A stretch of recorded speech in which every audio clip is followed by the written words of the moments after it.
देखिए, आपको कुछ क्वेश्चंस करने थे। हम लोग अभी बात किए कि किस तरीके से अरिथमेटिक मीन के प्रॉपर्टीज हैं, रिजल्ट्स हैं। अगर सेम नंबर जोड़ दिया जाए, घटा दिया जाए, मल्टीप्लाई कर दिया जाए या डिवाइड कर दिया जाए हर एक टर्म में, तो मीन में क्या परिवर्तन होगा। मीन में भी उतने ही नंबर का डिफरेंस, एडिशन या मल्टीप्लिकेशन, डिवीजन आपको करना पड़ेगा। कुछ क्वेश्चंस आपको देखने हैं। अब जैसे कि पहला जो आज का प्रश्न हम यहाँ पे लिख रहे हैं वो इस प्रकार से है कि इफ द मीन अगर मीन किसका of 4, 6, 7 and P, 4, 6, 7 and P, 4, 6, 7 P and 10, ये 5 नंबर हैं।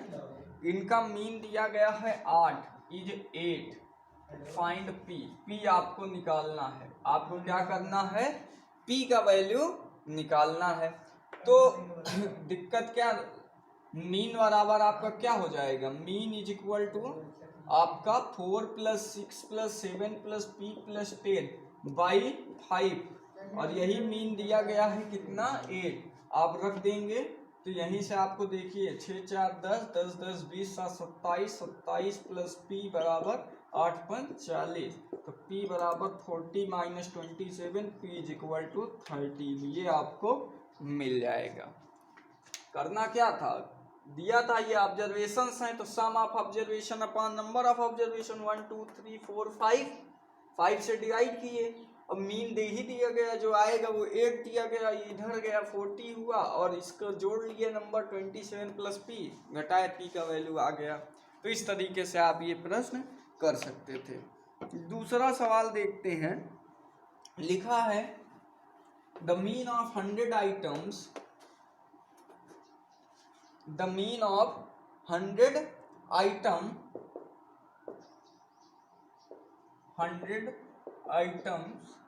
100 वस्तुएं हैं, 100 चीजें हैं जिनका दाम दिया गया है, was found to be 30। ठीक है, ये है the mean of 100 item was found to be 30 if at time of calculation 2 item were wrongly taken as।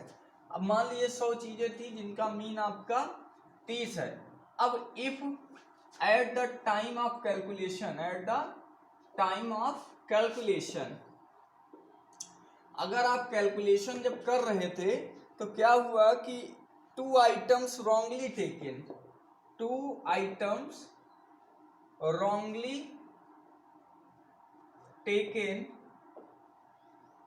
as 32 and 12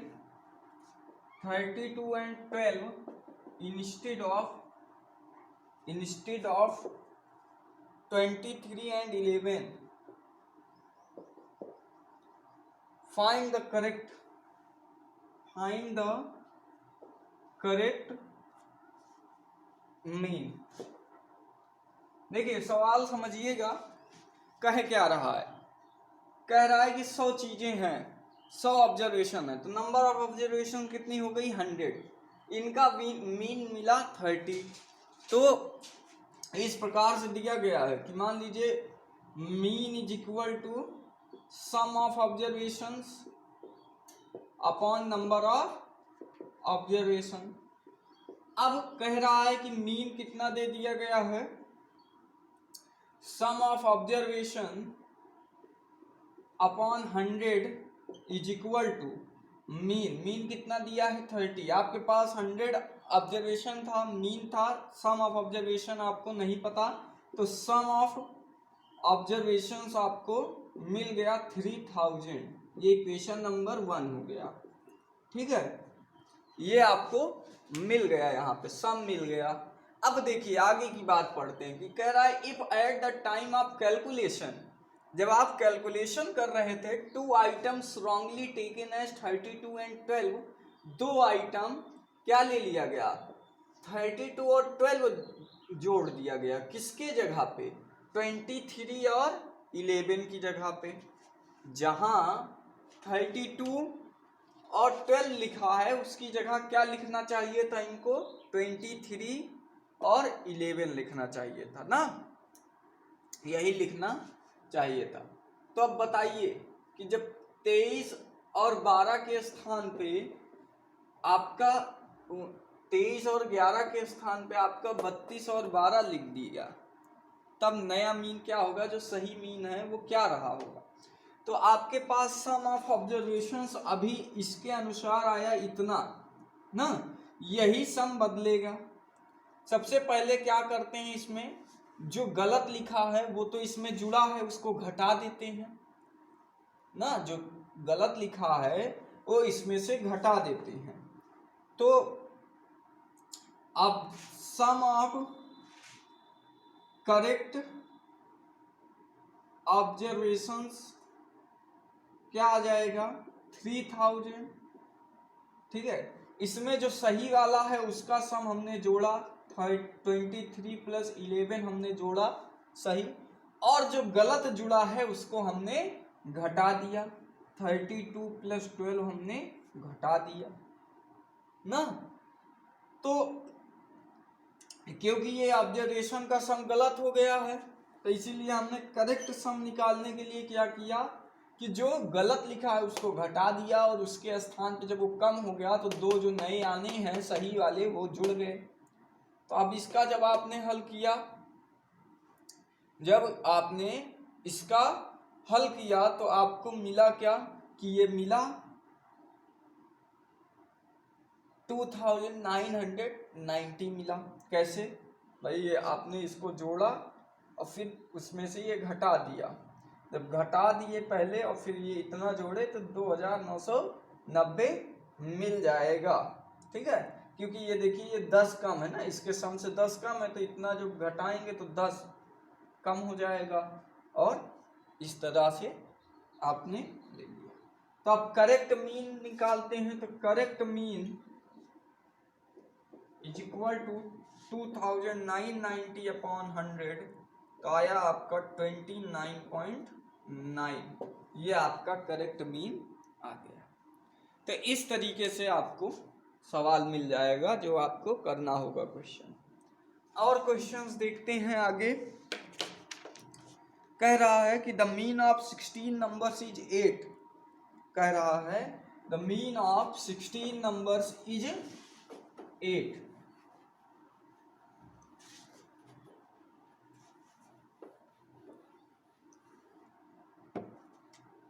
The mean of 16 numbers is 8।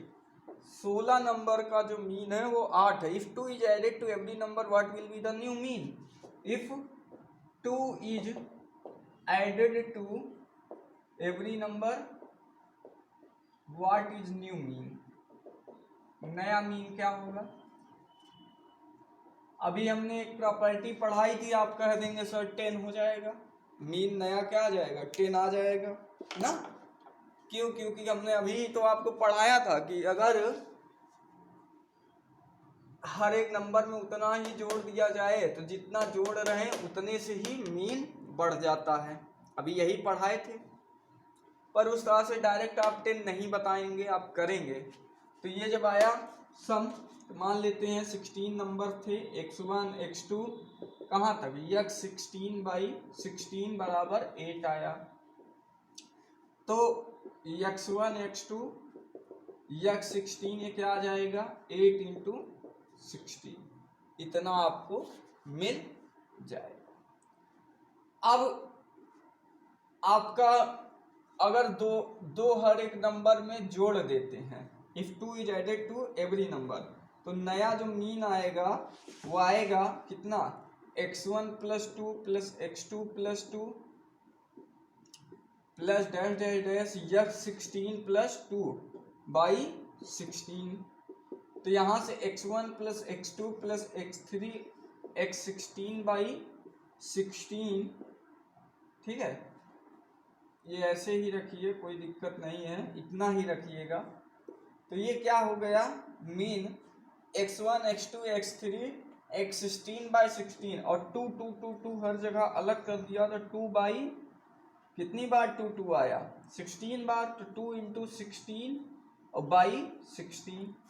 तो इतने का आपका कितना मीन दिया है, इक्वेशन नंबर 1 से ये आ गया वैल्यू 8 और यहाँ 16 कैंसिल +2, ये आपका आ गया 10 आंसर। तो इस तरीके से आपको करना है। अगर आप किसी कंपटीशन एग्जाम में बैठ रहे थे तो आप डायरेक्ट क्या करेंगे कि अगर ये पढ़े दो दो जो जोड़ रहा है तो 8 8 2 10, 2 जोड़ देंगे और आप 10 पे टिक कर देंगे। पर अगर आपको बोर्ड की परीक्षा में मिल रहा है इस तरीके से लिखा तो आप ऐसे करेंगे।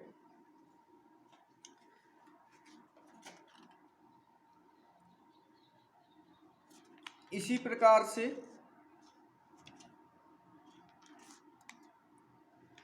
आपकी एक्सरसाइज में कुछ क्वेश्चंस और दिए गए हैं। कह रहा है कि the mean weight of 8 numbers is 15। अगर हर एक नंबर को 2 से मल्टीप्लाई कर दिया जाए तो नया मीन क्या होगा। तो मीन अगर 15 है तो 2 2 2 2 मल्टीप्लाई हर एक नंबर में करेंगे तो मीन भी 2 से मल्टीप्लाई हो जाएगा और नया मीन 30 आएगा। पर करेंगे कैसे, यहाँ जैसे हमने 2 ऐड किया, आप 2 का मल्टीप्लाई करेंगे और 2 का मल्टीप्लाई हर एक नंबर में करेंगे, 2 बाहर आ जाएगा और इसका मीन आपको पता होगा, उसमें 2 का मल्टीप्लाई हो जाएगा। तो इस तरीके से आप एक्सरसाइज में और सवाल दिया गया है उसे सॉल्व करिएगा, क्वेश्चन करिएगा। करने के बाद सवाल आप जो ना आए वो पूछेगा। अगले क्लास में जो नेक्स्ट क्लास आपकी होगी उसमें आपको सिखाया जाएगा किस तरीके से डिस्क्रीट फ्रीक्वेंसी डिस्ट्रीब्यूशंस का मीन आप फाइंड आउट करेंगे। टेबल बनाकर आप मीन फाइंड आउट करेंगे। एक छोटा सा ओवरलुक यहाँ पे देख लेते हैं कि किस तरीके से आप वहाँ पे मीन निकालेंगे। अगर frequency distribution discrete frequency distribution है, इस तरीके से आपको दिया रहेगी टेबल। एक तरफ आपका लिया रहेगा ये एक्सआई। एक्सआई का मतलब होता है ऑब्जर्वेशंस, ऑब्जर्वेशन, और यहाँ लिखा रहेगा आपका एफआई। एफआई का मतलब होता है आपका फ्रीक्वेंसी, फ्रीक्वेंसी। तो जो भी दिया रहेगा, ठीक है, जैसे मान लीजिए यहाँ पे दे दिया x1 x2 x3, ठीक है, xn तक। यहाँ आपको दे दिया f1 f2 f3 फ्रीक्वेंसी इसकी fn तक, ठीक है। तो ये आपको दिया गया रहेगा। अब आगे आपको करना क्या पड़ेगा, to calculate the mean of the given data you have to form a table. आप एक नई टेबल बनाएंगे, इन्हीं चीजों को लिखेंगे। क्या लिखेंगे, यहाँ पे दिया है xi x1 x2 xn तक, यहाँ आपका दिया है fi f1 f2 फ्रीक्वेंसी उसकी fn तक। अब यहाँ आप निकालेंगे xi fi, xi fi, तो ये x1 f1 x2 f2 xn fn निकालेंगे। और अब आपको करना क्या है कि नंबर ऑफ ऑब्जर्वेशंस, जो भी ऑब्जर्वेशन की संख्या थी, अपॉन, मतलब कहने का कि sigma X I is equal to 1 to n, और यहाँ पे आपको मिल जाएगा sigma X I F I, ठीक है, सिग्मा एक। भाई ये सम आप जोड़ देंगे और इधर इसको ऑब्जर्वेशंस को जोड़ दिए, इसका मल्टीप्लाई ये लिखे। ये कैसा मेथड है, ये डायरेक्ट मेथड आपका है।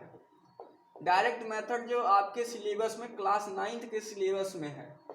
जब आप क्लास 10th के सिलेबस को देखेंगे तो वहां पे आपको इसके अलावा 2 मेथड और मिल जाएंगे। एक मेथड मिलेगा शॉर्टकट मेथड और एक स्टेप डेविएशन, ठीक है। तो ये मेथड आपको वहाँ पे एडिशनल मिलेंगे करने के लिए। जो बोर्ड एग्जाम में हर साल एक सवाल पक्का आता है, पर सबसे पहले आपको बेसिक सीखना है इसका, इसी के आगे ही वो बन जाएगा। तो देखिए एक्स आई निकाल लिए, दोनों को जोड़ दिए, तो मीन बराबर क्या करते थे आप, जो भी ऑब्जर्वेशन होता था उसका सम, तो सम तो यही है ना, XI/FI upon number of observation क्या है, XI/FI अपॉन सिग्मा XI, यही है मीन।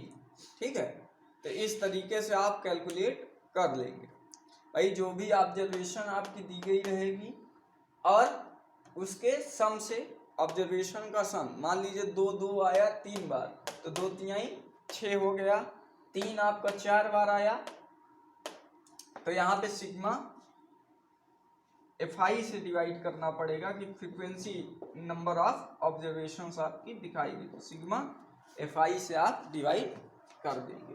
तो इस तरीके से आपका ये मीन कैलकुलेट होकर आ जाएगा sigma SI/FI upon sigma FI से। ठीक है, इस पे चर्चा करेंगे। अभी बस एक छोटा सा ओवरलुक देख रहे थे कि किस प्रकार से आपको काम करना है। कल इस पर फिर से बात करेंगे कि डायरेक्ट मेथड क्या है और इस पे क्वेश्चंस करेंगे।